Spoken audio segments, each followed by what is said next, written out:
指挥中心是公布了整个的公费疫苗预约平台，那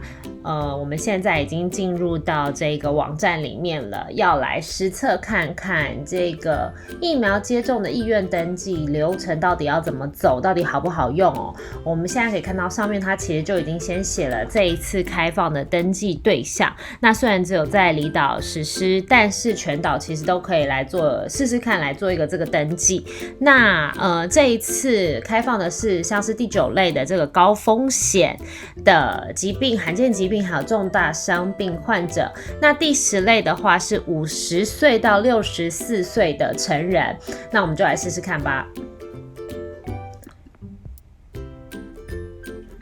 好，我们可以看到一进来的话是会到这个身份验证的页面，那就是要输入你的身份证字号还有健保卡的卡号2个证件号码来做一个认证。那还要记得要用它的一个图形验证码来执行这个身份认证，我们现在就要来试试看。哦，好哦，它已经跑出来了，果然就是相应的个资。那我现在其实就可以马上来选说我要在哪一个县市，不过现在就是这个系统就是会先把你登记下来，以后真的有多的疫苗就可以来使用。那当然这边最重要的就是我可不可以自己选这疫苗种类？我们可以看到我的这个已经预先帮我勾好了 AZ 跟莫德纳。那如果你比较想打你都不想要接受莫德纳，你可以把它勾掉，那你就不会被通知到如果有多的剂量的话。那如果你只是想要打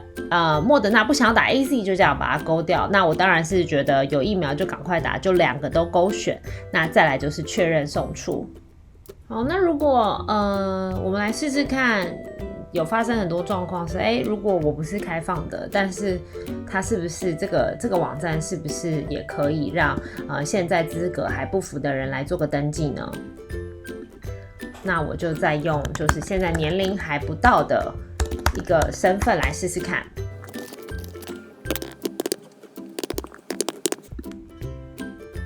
好，你看哦，就出来了哦，因为它这边就会写说我的卡号错误，或者我是不是本期开放的登记对象，所以呢，现在的这个系统它是可以在这一步的时候就揪出说你的那个身份证跟这一次开放的对象是不相符的，所以到这一步就会被卡住了。那我们会先从这个离岛外岛开始先试行登记，然后7月8号离岛外岛开始试行预约。当然知道每一个这样的一个系统，尤其要全部的这样很大的一个规模做这样的一个预约登记系统，那难免都有一些需要改正修正的地方，然后在这离岛相对的人数比较少，能够及早发现问题，做相当一个程度的修正，让未来在大规模施行的时候能够更顺畅。那早上其实虽然还没有正式的开始那在这个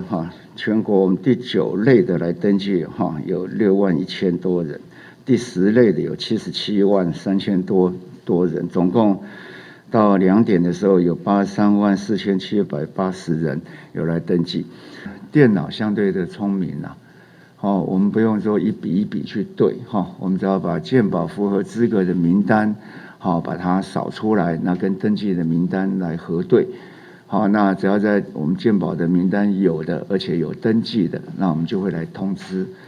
所以就是说这个系统还是要供给这有需要的人来用，让我们对疫苗的施打能够更精确。